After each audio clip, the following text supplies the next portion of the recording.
Mrs. Shrike. Good morning, sir. How's the new neighbour? He's with Mr. Crinny, sir. The first impressions are lasting. He's unlikely to be my neighbour for very long. Oh, I'm sure the Professor will lick Mr. Marsden into shape in no time. Marsden, sir. Mr. Marsden. I dare say Mr. Crinny will be pointing out a few do's and don'ts. Shall we say breakfast in half an hour? Half an hour will suit me fine.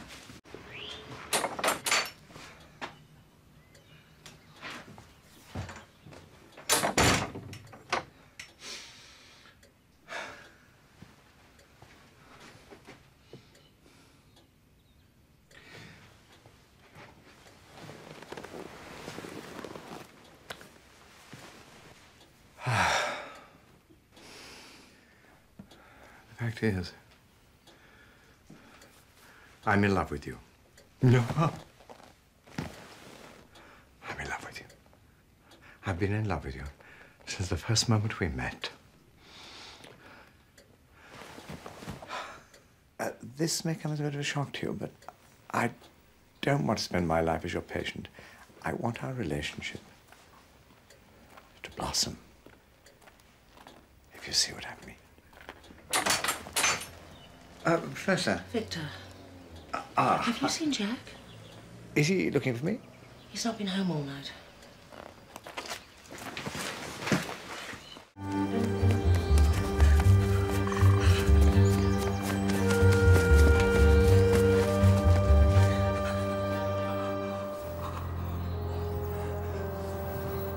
He's cold. Oh, my God. Victor? Call the police. Call Tom Barnaby! Professor, I'm so sorry.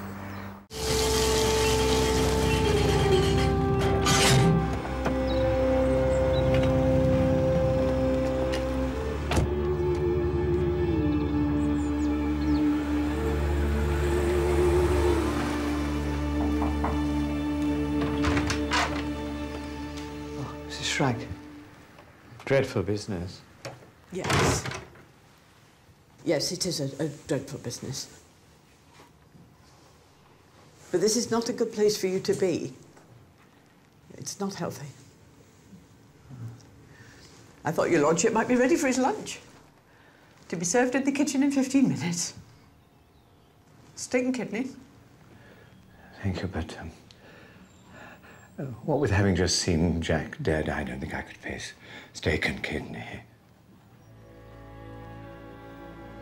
I think the Professor needs me.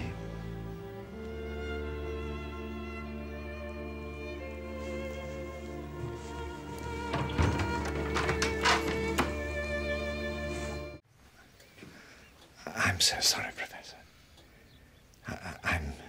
Victor. I just wanted to say I'm terribly sorry about what's happened, to give you my condolences, and to say the fact is, Professor, the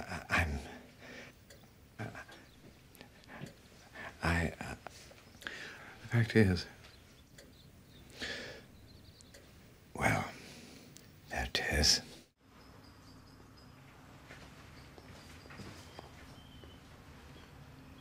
What's this? I'd like some time off. I believe I'm due several weeks' leave. I'm sure you and the Professor will manage once I'm out of the way. Mrs. Shrike. Well, you don't want breakfast, you don't want lunch. I'm clearly not needed. You're with the Professor, so I'm going. Sure you'll be very happy. You've never understood women, Victor.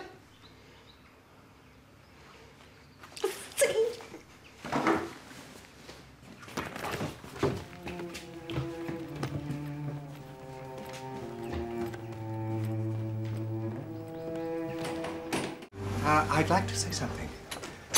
The fact is, Professor, I'm in love with you. I've been in love with you since the first moment we met. We first met, Victor, when I arrested you for murder. I've been thinking, and I can't let an opportunity like this go by. Now, I could be happy with you. I don't want to live my life as a patient. I want to know if you can be happy with me. I know what you've done for me. It's only been you that stood between me and utter madness, but I am a man. I don't want psychotherapy. I want to know whether you can love me as a person. I like you. You like me? I can't love you. You can't love me? No. But you were never happy with Jack. Jones? Bit now. No. What? I used to box, Eton. Yeah? Well, I did karate at Corston Comp. Oh. Well, that's nothing. No. Victor! Oh, This interview timed at 16:33. Those present, Detective Sergeant Jones, Detective Chief Inspector Barnaby. And Victor Charles Winston Godbelt, 9th Lord Holm.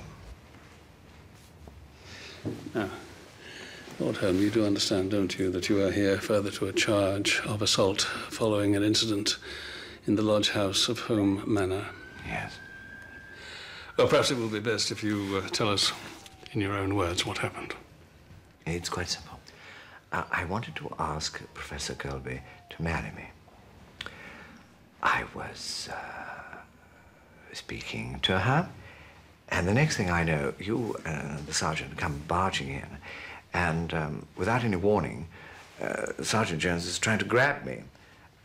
I warned him by telling him I used to box, and then I tried to hit him. Oh, you admit trying to hit him? There's no point in denying it. But you weren't exactly speaking to Professor Colby, were you? I wanted to kiss her full on the mouth. It was clumsy and inappropriate. Quite rightly, she tried to resist me. Lord Holm, I wonder if you'd tell me. Do you recognize that? It's the winding mechanism from the camera obscura. Yes, it is. And are you aware that Eddie Marston has just been murdered? Yes?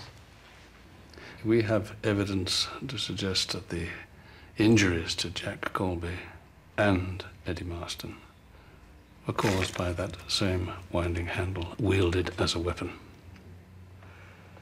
And in view of my previous conviction, you want to know if I did the wielding. I've always found it difficult to speak to women, especially where feelings are concerned. Background of breeding, Chief Inspector. A man in my class can become repressed. And as Freud says, repression leads to frustration. And then one very, very dark night, your frustration gets the better of you and you snap. By you, I mean me. By snap, I mean I murdered my wife.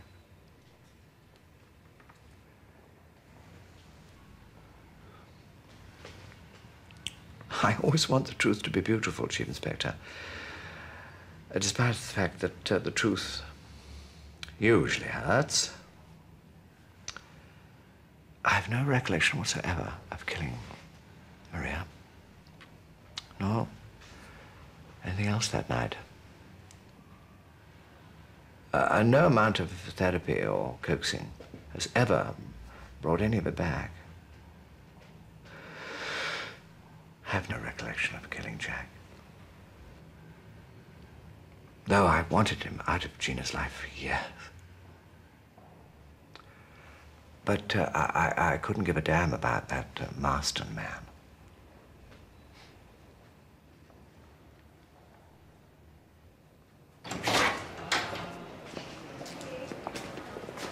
Follow me.